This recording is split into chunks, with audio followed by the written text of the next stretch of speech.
जैसे जैसे UP poles करीब आ रहे हैं, प्रदेश की राजनीति गर्माती जा रही है। एक तरफ बीजेपी इस भरसक प्रयास में लगी है कि उसके हाथ से सत्ता जाने न पाए, वहीं दूसरी तरफ समाजवादी पार्टी का पूरा प्रयास है कि वो इस बार पावर में लौटे। आज यूपी पोल्स से जुड़े तमाम मुद्दों पर मेरे साथ बात करने के लिए मौजूद हैं समाजवादी पार्टी के एक यंग, एनर्जेटिक और डायनामिक लीडर जो कि साथ साथ करछना के एमएलए भी हैं, मिस्टर उज्ज्वल रमन सिंह। उज्ज्वल जी, मेरे मंडे टॉक इंटरव्यू सीरीज़ में आपका स्वागत है। मेरा पहला सवाल आपसे ये है कि आने वाले इलेक्शन में आप क्या देखते हैं कि यूपी असेंबली इलेक्शन किस तरफ जा रहा है? जो बीजेपी ने वादे किए हैं या जो वो लोगों को बता रही है कि उसने राम मंदिर का वादा पूरा किया, साथ ही साथ उसने लॉ एंड ऑर्डर पर कंट्रोल किया, क्या लोग उस पर वोट देंगे? या जो समाजवादी पार्टी कह रही है जैसे महंगाई हो गई और बाकी सारे तमाम मुद्दे हो गए, रोज़गार हो गया, या लोग इस पे वोट देंगे? देखिए, भारतीय जनता पार्टी ने चुनाव के पहले एक संकल्प पत्र निकाला था। लोग उस चीज़ को भूल जाते हैं। संकल्प पत्र को उठा के देख लीजिए तो 90% जो वादे किए गए थे वो आज भी अधूरे पड़े हुए हैं। भारतीय जनता पार्टी का कभी विश्वास संकल्प में रहा नहीं, कभी विश्वास लोगों के बीच विकास करके, लोगों के बीच खुशहाली पैदा करके, लोगों को उत्तर प्रदेश के आगे बढ़ाने के लिए उनका विश्वास रहा नहीं। उन्होंने प्रदेश में सांप्रदायिक उन्माद पैदा करके अपनी राजनीतिक रोटियां सेकने का प्रयास किया है और कर रही है। मैं तो सिर्फ एक बात कहना चाहता हूँ, तो सारे मुद्दे होंगे, लेकिन भारतीय जनता पार्टी ने कहा था कि हम 2022 तक, और संकल्प पत्र में भी एक प्रमुखता से एक बात कही थी कि किसानों की आय दोगुनी करेंगे। लेकिन आज किसान कहाँ खड़ा है? आप किसी भी किसान से, चाहे वो पश्चिमी उत्तर प्रदेश का हो, बुंदेलखंड का हो, पूर्वांचल का हो या मध्य उत्तर प्रदेश का हो, आप कहीं पर भी जाकर ये पूछ लीजिए, चाहे वो धान का किसान हो, चाहे गेहूँ पैदा करने वाला हो, आलू पैदा करने वाला हो, गन्ने का किसान हो, किसकी आय दोगुनी है। लेकिन भारतीय जनता पार्टी ने एक झूठ और फरेब का जो भ्रम का जाल पूरे उत्तर प्रदेश में बनाया है, और आज भी उसी के बल पर वो चुनाव में उतर रहे हैं। लेकिन मुझे लगता है कि जनता बखूबी समझती है। मेरा दूसरा सवाल आपसे ये है कि अभी तक जो लग रहा है वो ऐसा लग रहा है कि यूपी पोल्स जो हैं वो सिर्फ दो पार्टी के बीच प्रिडोमिनेट है, एक बीजेपी और एक समाजवादी पार्टी। अभी मैंने कुछ समय पहले अमिताभ ठाकुर जो एक रिटायर्ड आईपीएस ऑफिसर हैं, मैंने उनका भी इंटरव्यू लिया था। उन्होंने भी मुझे इंटरव्यू में यही बोला अभी अरेस्ट होने से पहले कि अभी जो मुझे लग रहा है वो चुनाव इन दो पार्टी के बीच में है। तो आपको क्या लगता है आने वाले समय में जो जैसे महीने बीतेंगे, कि आप चुनाव को अपने पक्ष में चुका पाएंगे?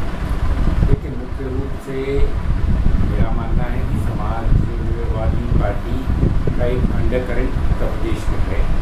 प्रदेश के लोग अखिलेश यादव जी को पुनः उत्तर प्रदेश का मुख्यमंत्री देखना चाहते हैं, और ये फासला दिन प्रतिदिन बढ़ता चला जाएगा। जो आज राजनीतिक विश्लेषक कुछ और मान रहे होंगे, आने वाले दिनों में आपको ये दिखलाई पड़ेगा कि ये फासला दिन पर दिन बढ़ता चला जाएगा।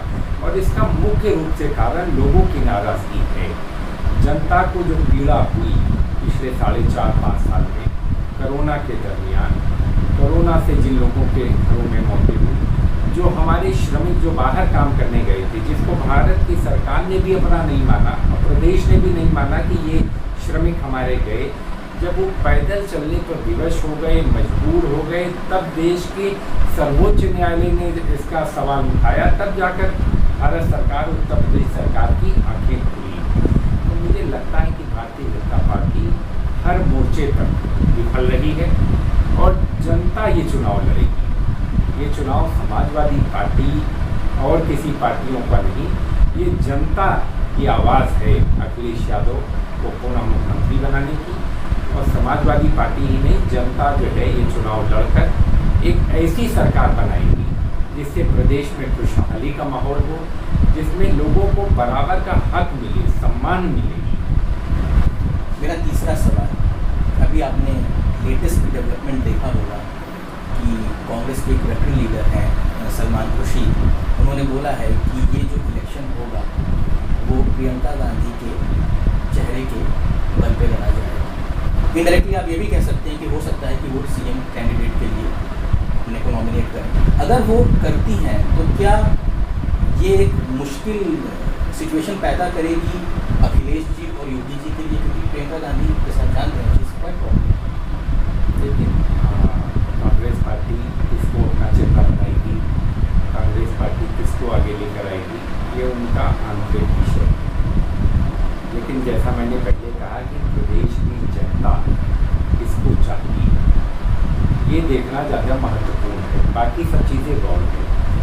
मुझे नहीं, आप कहीं पर भी जन सामान्य में जाएंगे तो अखिलेश यादव जी के कामों को जनता याद कर रही है और कांग्रेस पार्टी यहाँ बहुत बड़े उस पर नहीं है। और मुझे नहीं लगता कि कांग्रेस पार्टी का कोई बहुत यहाँ उत्तर प्रदेश में जनाधार वर्तमान समय में है। अगर जनाधार और जिसके पास पार्टी काडर, जिसके पास कार्यकर्ताओं की एक फौज है, वो समाजवादी पार्टी के पास है और समाजवादी पार्टी का ही मुख्यतः किसी से भी मुकाबला होगा।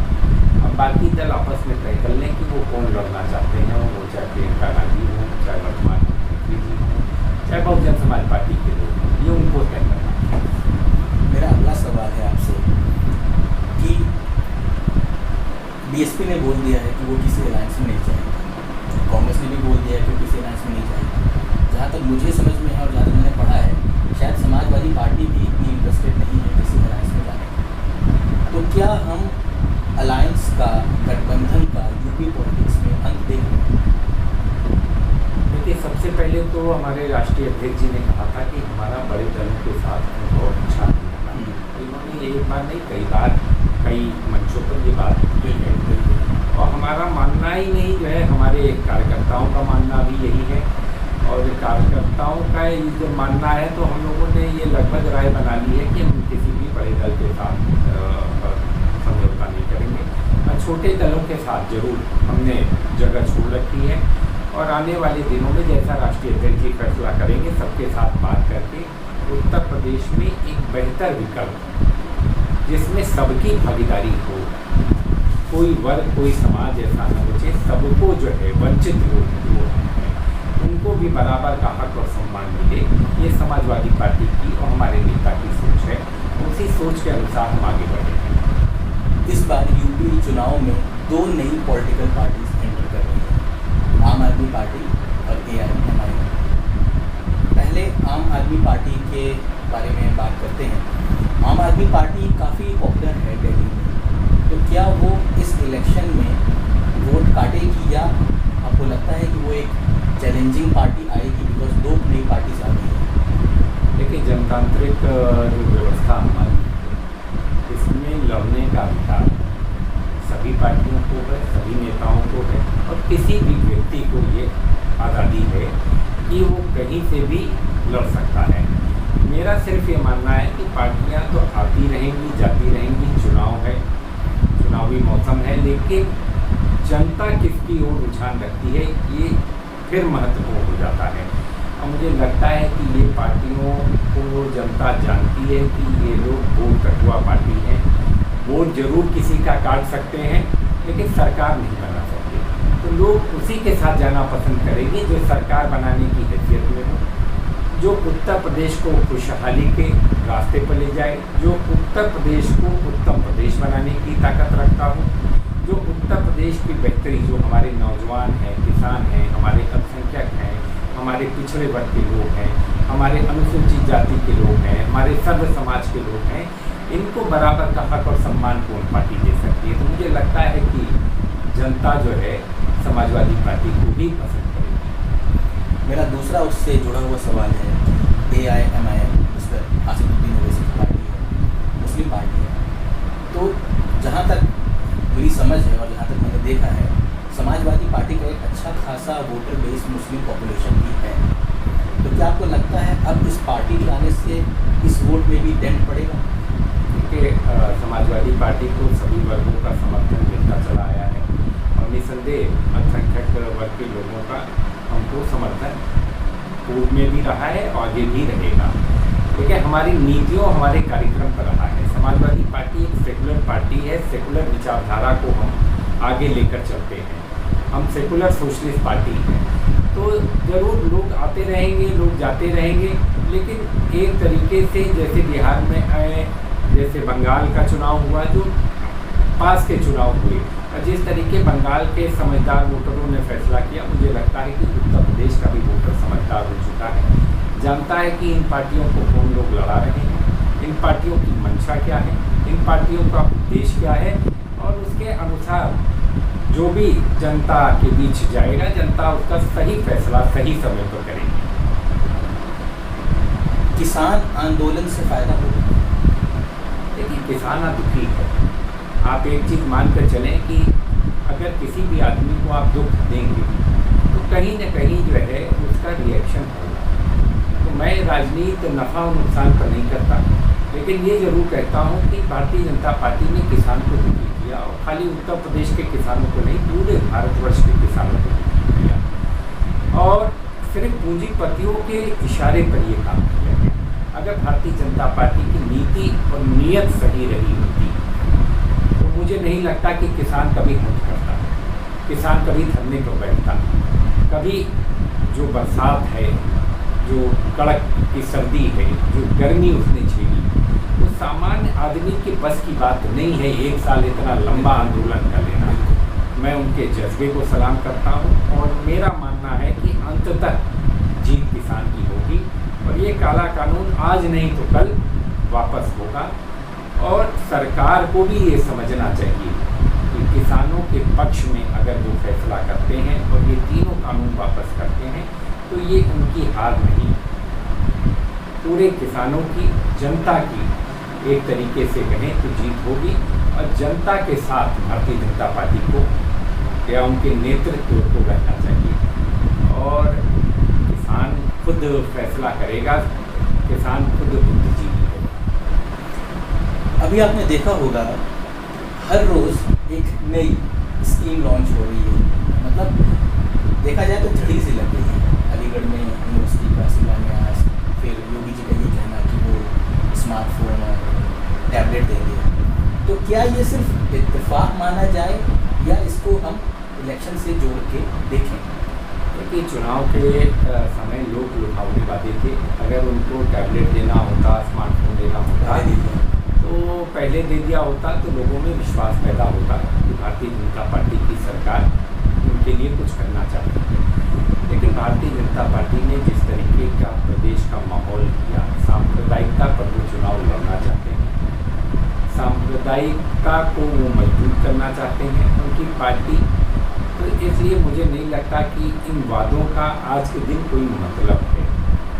जनता बखूबी समझती है कि अगर कुछ भी चीज़ उनको मिलनी होती, पिछले 4.5 सालों में प्रदेश की जनता को तो कुछ मिला नहीं। प्रदेश की जनता ठगी सी महसूस कर रही है, और भारतीय जनता पार्टी के लोग खाली भाषणों में लोग लुभावने वादे करते रहते हैं, खाली मंचों पर ये सब वादे करते हैं, लेकिन उनका कोई भी काम अगर आप देखें तो नीचे फलीभूत होता दिखाई नहीं पड़ रहा है, ज़मीन पर फलीभूत होता दिखाई नहीं पड़ता है। आप यूपी में देखें, इन्वेस्टर मीट हुई, डिफेंस एक्सपो लखनऊ में लगा। मैं तो कहता हूं कि आप बतला दीजिए कि कहीं पर भी एक फैक्ट्री, मैं तो लोगों से कहता हूं भाई आप दिखा दीजिए, आप चलकर खुद देख लीजिए, लोग चलकर देख लें, सबके सामने हो कि भाई डिफेंस एक्सपो के बाद ये फैक्ट्री लगी। आज जो भी है बड़े पैमाने पर मंत्री और अफसरशाही का भ्रष्टाचार चरम पर है, और अगर अफसरों की और मंत्रियों की जो इर्द गिर्द हैं सत्ता के केंद्र बिंदु पे, अगर इनकी जांच हो जाए ईडी, सीबीआई और इनकम टैक्स की, तो सब सलाखों के पीछे आपको मिलेंगे। ये उत्तर प्रदेश का आलम है, और जिस तरीके से हमारे जल कल योजना में भ्रष्टाचार हुआ, जिस तरीके से उसके दस्तावेज बाहर आ रहे हैं, जिस तरीके से राम मंदिर के जन्मभूमि के ज़मीन के क्रय में घोटाला हुआ, मैं तो कहता हूं कि आप जांच करा लो ना। अगर आप कहते हैं कि कोई घोटाला नहीं है, आप उच्च न्यायालय के, उच्चतम न्यायालय के किसी भी जज से आप उसकी जांच करा लीजिए, दूध का दूध पानी का पानी हो जाएगा। लेकिन पूरा उत्तर प्रदेश भ्रष्टाचार की भीड़ चढ़ गया है और कहीं न कहीं हमारे मुख्यमंत्री जी का कंट्रोल नहीं रहा अपने आला अधिकारियों पर, और जो मंत्री जो है उनके केंद्र बिंदु के अगल बगल हैं, इन लोगों ने उत्तर प्रदेश में जिस तरीके का भ्रष्टाचार किया है और प्रदेश की जनता इसको माफ़ करने वाली नहीं। मैं एक चीज़ आपसे पूछना भूल गया, थोड़ा मैं आगे आ गया इंटरव्यू में, कि आम आदमी पार्टी ने अयोध्या से अपनी जर्नी शुरू की। उन्होंने भी लॉर्ड राम, प्रभु राम से रिलेटेड कई बातें कही कि हमारा शासन वैसा ही है वगैरह वगैरह। तो अब आम आदमी पार्टी भी प्रभु के शरण में है, बीजेपी स्टार्टिंग से ही लॉर्ड राम के शरण में है, तो दोनों ही शरण में है, तो प्रभु किस पे कृपा बरसाएंगे? और दूसरी चीज़, कौन सी पार्टी वाकई में यूपी में राम राज लाएगी? देखिए, राजनीतिक मामले एक अलग मामले होते हैं, धर्म की आस्था एक अलग विषय होता है, ये मैं मानता हूँ। लेकिन भारतीय जनता पार्टी ने इस दुनिया को कम करने का या मिलाने का प्रयास किया, धर्म को राज्य से और राज्य को धर्म से, एक उनकी सोची समझी रणनीति के तहत। तो मेरा सिर्फ यही कहना है कि भगवान प्रभु श्री राम को सबके, और जो मंदिर बन रहा है वह उच्चतम न्यायालय के निर्णय के बाद, और इससे पहले सभी दलों ने ये बात कही थी। समाजवादी पार्टी ने भी कहा था कि जो सुप्रीम कोर्ट का निर्णय होगा उसके बाद जो भी फैसला आएगा उसका सम्मान जो है, नेताजी ने भी कहा था और हमारे राष्ट्रीय अध्यक्ष जी अखिलेश यादव जी ने भी इस बात की चर्चा की थी और सभी दलों ने वो कहा था। तो वो मंदिर तो प्रभु श्री राम की कृपा से सुप्रीम कोर्ट के निर्णय के बाद बन रहा है। अगर कोई पार्टी इसका श्रेय लेना चाहती है या फोर में आगे निकलना चाहती है तो वो उनका अपना राजनीतिक विचार हो सकता है। और आम आदमी पार्टी भी, मेरा मानना है कि ये भी जो है उसी रास्ते पर चल रही है, फिर भारतीय जनता पार्टी के ही रास्ते पर ये लोग चल रहे हैं। लेकिन हम लोग तो सभी धर्म को मानने वाले लोग हैं, हम सेकुलर पार्टी हैं, इसी के लिए हम सभी में हमारी आस्था है कि सभी को बराबर का हक और बराबर का सम्मान, सभी धर्म, सभी जाति, सभी वर्ग के लोगों को मिले। और समाजवादी पार्टी एक ऐसा जो है समाज स्थापित करना चाहती है जिसमें किसी के साथ अन्याय न हो। अब इसको कोई नाम कोई और दे सकता है, कोई नाम, हम नामों की राजनीति पर नहीं है, हम जनता की भलाई की राजनीति पर हैं, जनता के हक और सम्मान की लड़ाई पर हैं, और बराबरी का हक का दर्जा सबको मिले, इसकी लड़ाई समाजवाद की लड़ाई है।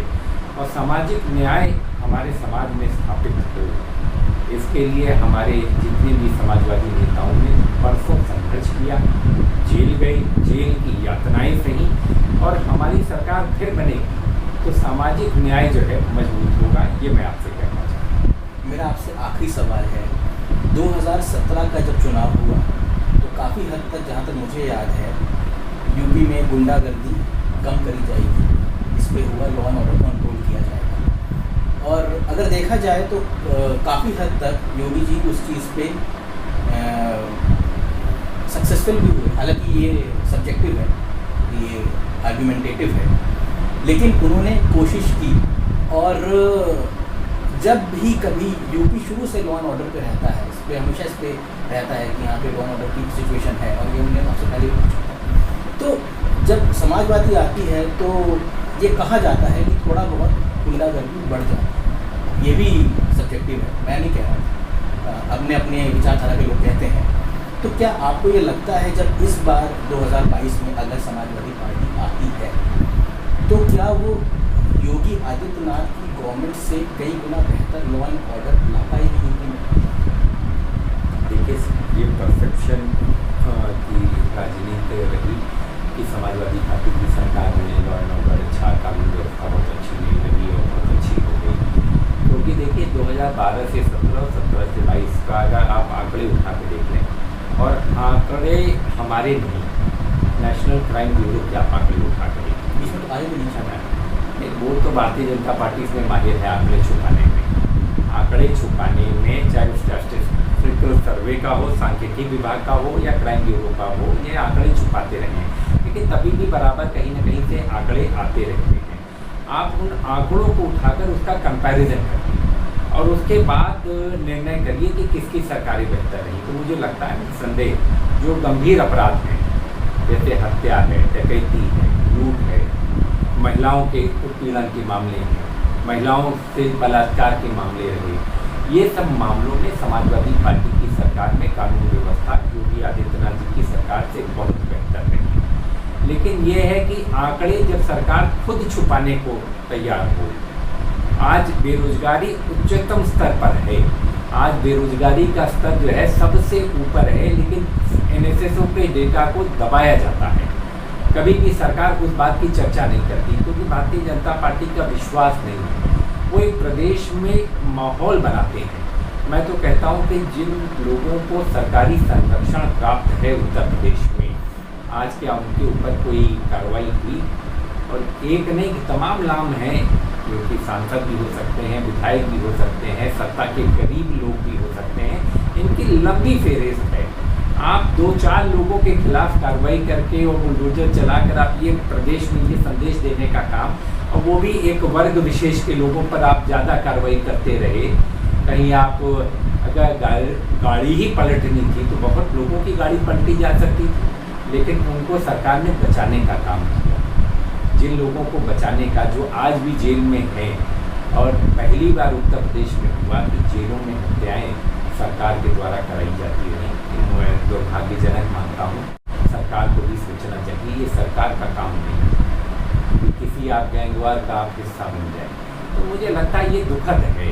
सरकारों को सोचना चाहिए कि हम आज, मैं तो कहूँगा कि सरकारी संरक्षण में मुद्दे पल रहे हैं, फल फूल रहे हैं, पल्लवित हो रहे हैं, और ये सरकार प्रचारित कर रही है झूठ और मिथ्या में कि हमने बहुत अच्छी कार्रवाई की। लेकिन मेरा है कि अगर सम्यक रूप से कार्रवाई की गई होती तो निस्संदेह उसकी जो है हम लोग प्रशंसा करते, लेकिन सरकार ने वो कार्रवाई नहीं की। कहीं ना कहीं ये मौका दे दिया, क्योंकि सरकार की मंशा, सरकार की सोच कानून व्यवस्था को ठीक करने की नहीं थी। आज उसी की बदौलत उत्तर प्रदेश में कोई बड़ा उद्योगपति कल कारखाना लगाने को तैयार नहीं है। आप सोचिए, जिस इन्वेस्टर मीट में प्रधानमंत्री, राष्ट्रपति आए हों, जिसमें उत्तर प्रदेश के नहीं देश के सबसे बड़े बड़े उद्यमी आए हों, उसके बाद भी किसी ने उत्तर प्रदेश में एक भी उद्योग लगाने से मना किया। उन्होंने लगाने का अपना जो है कोई भी एक कदम नहीं बढ़ाया। तो ये संदेश क्या देता है कि उत्तर प्रदेश में सब कुछ ठीक नहीं है, लेकिन सिर्फ ठीक दिखलाया जाता है अखबारों में, हमारे टीवी चैनलों में, और वो दिखलाकर आप सोचिए उत्तर प्रदेश की तस्वीर जो दिखाई गई इंडियन एक्सप्रेस में दिखाई गई कहीं का फ्लाईओवर, कहीं की बिल्डिंग, और वो दिखाया गया कि उत्तर प्रदेश में बना कोलकाता का जो है। तो जब हमको सहारा कोलकाता का लेना पड़ रहा है, और फिर अखबार पर दबाव डाला गया कि आप एक बयान जारी करें कि गलती ये हमारी है, तो उस अखबार को भी दर्शाता है कि वो कहाँ खड़े हैं, और सरकार को तो आईना दिखाते ही हैं। तो हम तो सरकार को आईना दिखा रहे हैं, आप अच्छा काम करेंगे तो जनता आपके साथ है, लेकिन आपने काम इतना खराब किया कि जनता आने वाले दिनों